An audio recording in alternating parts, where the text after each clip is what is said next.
Happy Sunday, guys. It's John with Educated Arms. We've got a new video for you today where we are going to dive into the latest update on Texas constitutional carry. We've had some movement on it in the last couple of days and want to clear up all the misconceptions and give you guys an update with exactly where it is in Texas. Also, because a lot of you guys have asked, we are going to take a look at House Bill 957. House Bill 957, for those of you guys that are unaware, is the Silencer Act that has now passed the House and the Senate in Texas. We're going to dive into that, clear up all the misconceptions on that one, and again, let you guys kind of know where we're at on all of these things. So, we're going to try to smash this in as fast as possible for you, so we're going to dive right in. Let's go!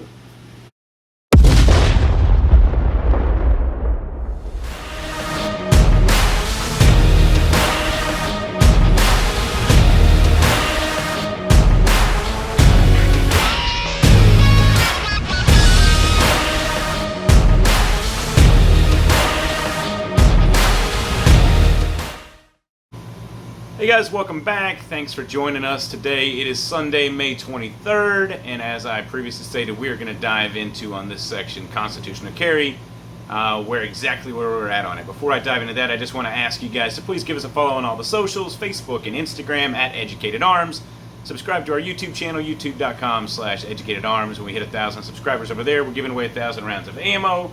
And if you're a local customer to Central Texas looking for the best deals on guns and ammo, follow our Telegram feed. That's where we post all that stuff up first. So, without further ado, I want to dive into this as fast as possible. If you've watched our previous videos, you know that constitutional carry originated in the House, passed the House, went over to the Senate, passed the Senate with amendments, went back over to the House. The House didn't like the amendments, and so then it went to this committee, where you've got representatives from both sides, the House and the Senate, who have been assigned by their leaders to come together basically in a big old powwow and figure out the language of the bill that everybody can agree upon.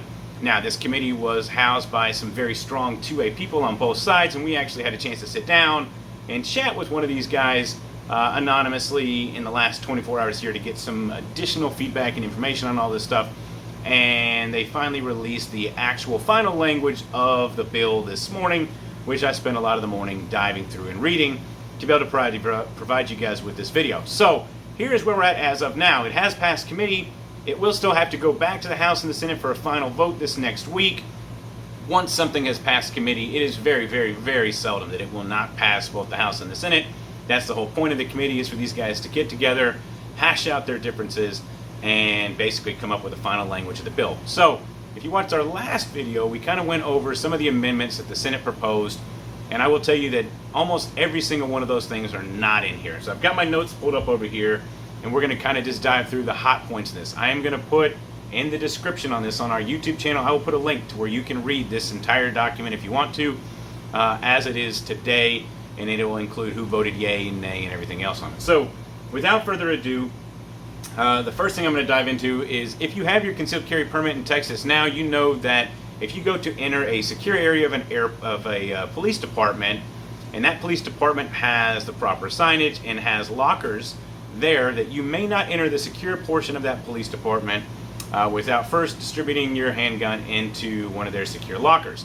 That same thing has now been copied and pasted over to the constitutional carry bill, and that same thing will apply for you whether you're carrying with a license to carry or under constitutional carry.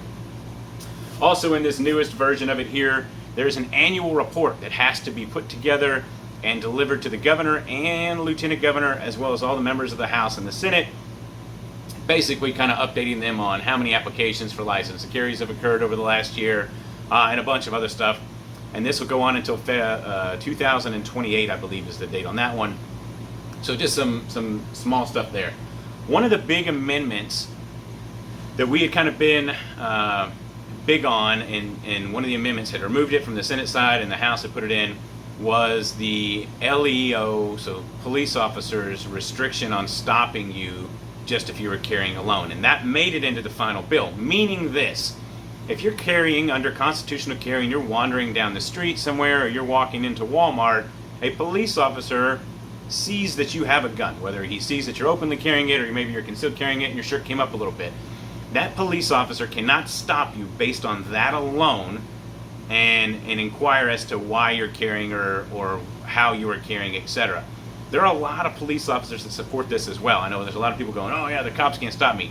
There's a lot of LE guys that are Second Amendment supporters that maybe would have a policy from higher up within their department that says, hey, if you see somebody stop carrying a gun, especially in more liberal areas, to approach that individual. This portion of this bill protects you guys from that. It protects both the LE side from having to make these stops and inquiries, and it protects you from the civilian side of it to not have your rights infringed upon. So I think that's a win across the board for everybody. Restricted locations. Again, if you've got your license to carry in Texas, or you've taken any of our CHL classes or anything else, you know that there is a long list of restricted locations that you cannot carry in Texas. This is correctional facilities, polling places on election day, professional sporting events, high school, collegiate sporting events. There's a whole long laundry list of these things. That has been essentially copied and pasted and put over to the constitutional carry as well. Again, check out the full length of the text in the comments and in the description on this, and it'll give you that full list of those things. Same as if you're going to previously carry under the license to carry, you got to be 21. You got to be able to legally own a handgun. If you can't legally own a handgun because you're a felon or you're not the age of 21, you may not carry constitutionally under this specific bill. So under 21 or you're a felon, you're still a no-go on carrying a firearm.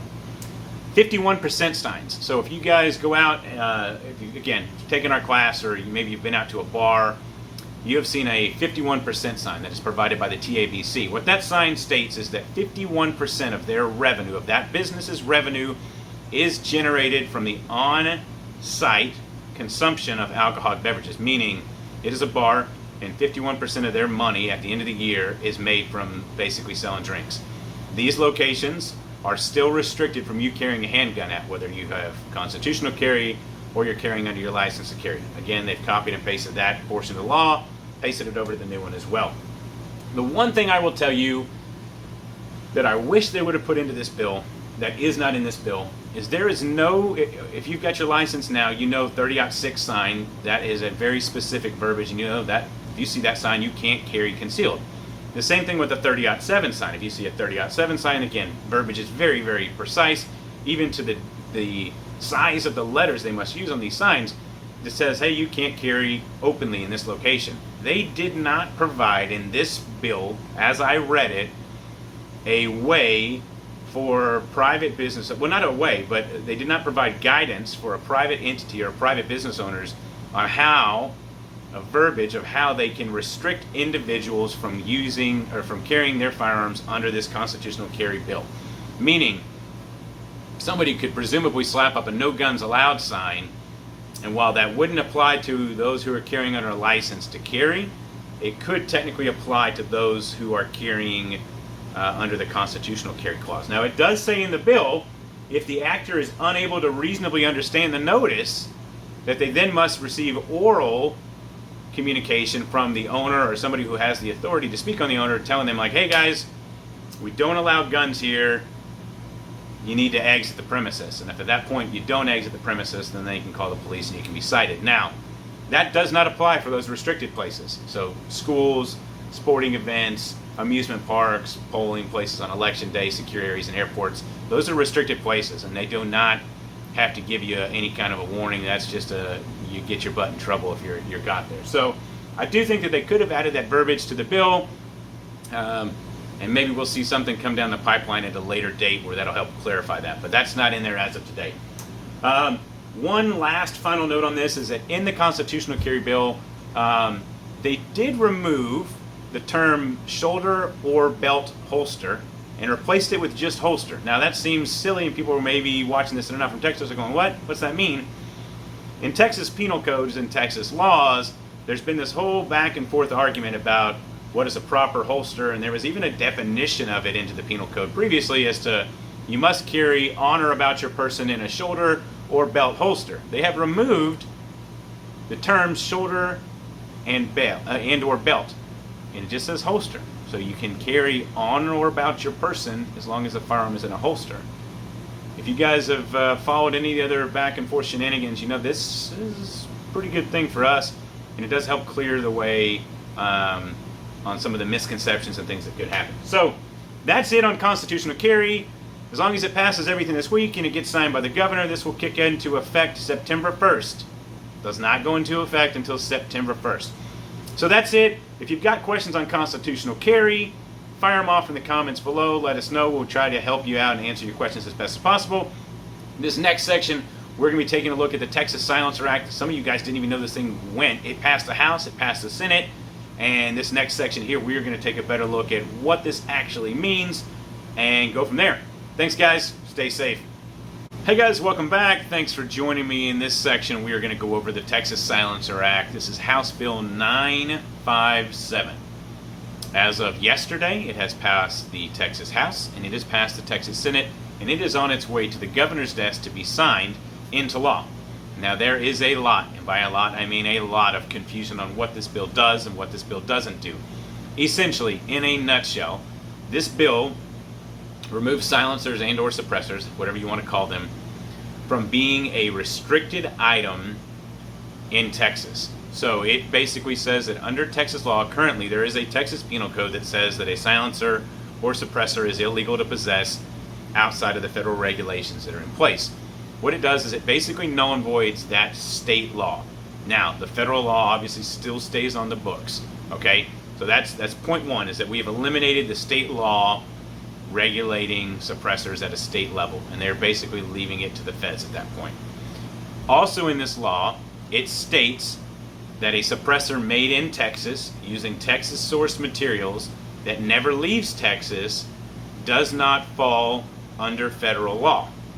So we're going to come back full circle to this here in a second, but again, federal law is still in effect. The other thing is that while it removes a suppressor from the list of restricted items in Texas, a suppressor is still classified and still falls under the terms of a firearm in Texas under Texas law. Meaning, if you're going to buy it commercially, it still has to be serialized, and you still have to purchase it from an FFL, a federal firearms licensee. Now, FFLs, as the name insinuates, federal, are regulated by the feds. If in my business you wanted to come in here and buy a suppressor, and I was to sell you a suppressor that was made in Texas by Texans using only Texas source material, it still goes into my federal firearms licensee logbook. And if the ATF was to come and do their annual inspection and saw that there was a silencer that was sold in our logbook that did not have the proper tax stamp and federal paperwork to accompany it, I would then go to jail, and so would you. And this exact same thing happened in Kansas. Kansas had a similar law on the books as what just passed in Texas, made in Kansas, stayed in Kansas, etc. And an individual bought a suppressor made by a company out of Kansas. That individual got in trouble with the federal, at the federal level with the ATF, and so did the dealer/manufacturer that manufactured it to him. Now, what does this state about homemade suppressors? Meaning, if you buy a kit from somewhere and you drill out the baffles and you complete that suppressor yourself using Texas source materials, and you have made it yourself, because you are allowed to make your own firearms still in the United States as well. What about those suppressors? Well, those are the suppressors that I think will benefit most from this. Now, in this law, I'm going to read you a snippet here. The Texas law states that the Attorney General must seek a judgment from a federal district court in Texas that Texas's law is constitutional upon written notification by a Texas citizen of their intent to manufacture a silencer. If the federal court were to rule in favor of this law, this could limit how much the ATF could enforce their existing law in Texas on individuals who are manufacturing their own suppressors. But if the court were to rule that Texas's law was unconstitutional, then that citizen's not going to be protected by the ATF. So, while everybody's getting all excited about this bill and that we're going to have legal suppressors that they're made in Texas by Texas materials and everything else, again, the federal law is still here, and the federal law is still over this, and we don't have a Second Amendment, quote-unquote, sanctuary state that null and voids all federal laws at this time. So, while yes, it does remove it from the Texas Penal Code, and it does pave a way to have legal suppressors, it does not circumvent the federal law, and it does not protect you as an individual citizen. Now, I would suspect once this thing is signed and it goes into effect September 1st, you'll have several people that will put together documents and they will send it over to the Attorney General and have it set to send to the Attorney General on September 1st stating they want to manufacture their own suppressors in Texas, which would then get it to a district court, hopefully before the end of this year. And then we could have some better language on how that looks. Currently, if you want to make your own suppressor, you can legally do so. You still have to get it serialized, and you still have to fill out a Form 1 and basically state that you've created your own suppressor and send it into the ATF. Again, that federal law has not changed, and that's kind of where we're at on this bill. I know there's some of you guys that maybe want to go back and forth on the exact verbiage of the bill. I've gotten with one of the co-sponsors that helped write the bill, and again, they've talked with us anonymously.